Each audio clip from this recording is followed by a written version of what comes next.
ओम शांति। 4 मार्च 1969 होली के शुभ अवसर पर अव्यक्त बाप दादा के महावाक्य। आज आपकी खास होली है क्या? होली कैसे मनाई जाती है? होली मनानी आती है? संगम की होली कौन सी है? वर्तमान पाठ अनुसार होली कैसे मनाएंगे? वर्तमान समय कौन सी होली मनाने की आवश्यकता है? होली में कई बातें करनी होती हैं। रंगा भी जाता है, जलाया भी जाता है, साथ साथ श्रृंगारा भी जाता है और कुछ मिटाना भी होता है। जो भी बातें होली में करनी हैं वो सभी इस समय चल रही है। तो जलाना क्या है, मिटाना क्या है, रंगना क्या है और श्रृंगारना क्या है, ये सभी कर लेना। इसको कहा जाता है मनाना। अगर इन चारों बातों में से कुछ कमी है तो मनाना नहीं कहेंगे। होली के दिनों में बहुत सुंदर सजते हैं। कैसे सजते हैं? देवताओं के समान। आप सभी सजे हुए हो। सजावट में कोई कमी तो नहीं? सजावट में मुख्य होली का श्रृंगार कौन सा है? सांग बनाते हैं तो उन्हों को पहले पहले मस्तक में बल्ब लगाते हैं। ये भी इस समय की कॉपी की हुई है। आपका भी संगम का मुख्य श्रृंगार है मस्तक पर आत्मा का दीपक जलाना। इसकी निशानी है कि बल्ब जलाते हैं। लेकिन ये सभी बातें होने के लिए होली का अर्थ याद रखना। होली, जो कुछ हुआ वो हो गया, हो लिया। जो सीन हुई हो ली, अर्थात बीत चुकी। वर्तमान समय जो पॉइंट ध्यान में रखनी है वो है ये होली की, अर्थात ड्रामा के ढाल की। जब ऐसे मजबूत होंगे तब वो रंग भी पक्का लग सकेगा। अगर होली का अर्थ जीवन में नहीं लाएंगे तो रंग कच्चा हो जाता है। पक्का रंग रंगने के लिए हर वक्त सोचो होली, जो बीता हो ही गया। ऐसी होली मना रहे हो या कभी कभी ड्रामा की सीन देखकर कुछ मंथन चलता है। ज्ञान का मंथन दूसरी बात है, लेकिन ड्रामा की सीन पर मंथन करना, क्यों, क्या, कैसे, ये किस चीज़ का मंथन है? दही को जब मंथन किया जाता है तब मक्खन निकलता है। अगर पानी को मंथन किया तो क्या निकलेगा? कुछ भी नहीं। रिज़ल्ट में यही होगा, एक तो थकावट, दूसरा टाइम वेस्ट। इसलिए वो हुआ पानी का मंथन। ऐसा मंथन करने के बजाय ज्ञान का मंथन करना है। साकार रूप में लास्ट दिनों में सर्विस की मुख्य युक्ति कौन सी सुनाई थी? घेराव डालना, डबल घेराव डालना है। एक तो वाणी द्वारा सर्विस का, दूसरा अव्यक्ति आकर्षण का। ये ऐसा घेराव डालना है जो ना खुद उससे निकल सके ना दूसरे निकल सकें। घेराव डालने का ढंग अभी तक प्रैक्टिकल में दिखाया नहीं। म्यूज़ियम बनाना तो सहज है। म्यूज़ियम बनाना ये कोई घेराव डालना नहीं है, लेकिन अपने अव्यक्ति आकर्षण से उन्हों को घायल करना ये है घेराव डालना।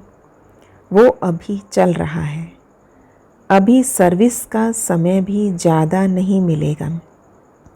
समस्याएं ऐसी खड़ी हो जाएंगी जो आपके सर्विस में भी बाधा पड़ने की संभावना होगी।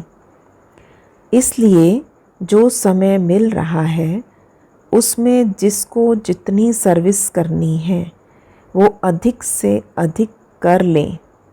नहीं तो सर्विस का समय भी होली हो जाएगा, यानी बीत जाएगा। इसलिए अब अपने को आपे ही ज़्यादा से ज़्यादा सर्विस के बंधन में बांधना चाहिए। इस एक बंधन से ही अनेक बंधन मिट जाते हैं। अपने को खुद ईश्वरीय सेवा में लगाना चाहिए, औरों के कहने से नहीं। औरों के कहने से क्या होगा, आधा फल मिलेगा। किसी ने कहा तो सेवा करें, बाबा ने कहा खुद अपने को ईश्वरीय सेवा के बंधन में डाल दो। क्योंकि जिसने कहा या प्रेरणा दी तो उसकी भाईवारी हो जाती है, उसको भी तो कमीशन मिलेगा। दुकान में अगर दो भाईवार, दो साझेदार हो तो बंटवारा हो जाता है। एक है तो वो मालिक हो रहता है। इसलिए अगर किसी के कहने से करते हो तो उस कार्य में भाईवारी हो जाती है, साझेदारी। तो स्वयं ही मालिक बन कर के करता तो सारी मिल्कियत का अधिकारी बन जाता। इसलिए हर एक को मालिक बनकर सेवा करनी है। लेकिन मालिक बनने के साथ साथ बालकपन भी पूरा होना चाहिए। कहाँ कहाँ मालिक बनकर खड़े हो जाते हैं, कहाँ फिर बालक बनकर छोड़ देते। तो ना छोड़ना है ना पकड़ना है। पकड़ना अर्थात जिद से नहीं पकड़ना। कोई चीज़ को अगर बहुत ज़ोर से पकड़ा जाता है तो वो चीज़ का रूप ही बदल जाता है। अगर किसी फूल को ज़ोर से पकड़ो क्या हाल होगा। पकड़ना तो है लेकिन कहाँ तक, कैसे पकड़ना है ये भी तो समझना है। या तो पकड़ते अटक जाते या छोड़ते हैं तो छूट जाते। दोनों समान रहे ये पुरुषार्थ करना है। जो मालिक और बालक दोनों रीति से चलने वाला होगा उसकी मुख्य परख यह होगी, एक तो निर्माणता होगी, उसके साथ निरहंकारी, निर्माण और साथ साथ प्रेम स्वरूप। ये चारों ही बातें, निर्माणता, निरहंकारी, निर्माण और प्रेम स्वरूप, ये चारों ही बातें उसके हर चलन से देखने में आएगी। अगर चारों में से कोई भी कम है तो कुछ स्टेज की कमी है। अच्छा, वतन में आज होली कैसे खेली मालूम? आप भी होली मना रहे हो ना? वहाँ संदेशी आई तो एक खेल किया। कौन सा खेल किया होगा? आपने तो चलो देखे, बुद्धि का विमान तो है।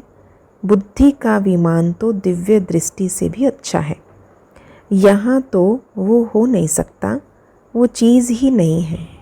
आज सहेजों का दिन है, तो जब संदेशियाँ वतन में आई तो साकार को छिपा दिया। एक बहुत सुंदर फूलों की पहाड़ी बनाई थी, उसके अंदर साकार को छिपाया हुआ था। दूर से देखने में तो पहाड़ी ही नज़र आती थी। तो जब संदेशी आई तो साकार को देखा नहीं, बहुत ढूंढा, देखने में नहीं आया। फिर अचानक ही जैसे छिपने का खेल होता ऐसा खेल देखा। फूलों के बीच साकार बैठा हुआ नज़र आया। सीन बड़ी अच्छी थी। अच्छा, फिर अव्यक्त बाप दादा हर एक को अमृत पिलाकर भोग दे रहे थे और एक एक से मुलाकात भी कर रहे थे। खास म्यूज़ियम वालों को डायरेक्शन दे रहे थे कि अव्यक्ति आकर्षण से म्यूज़ियम ऐसा बनाओ जो कोई भी अंदर आए, देखे तो एकदम आकर्षित हो जाए। ओम शांति।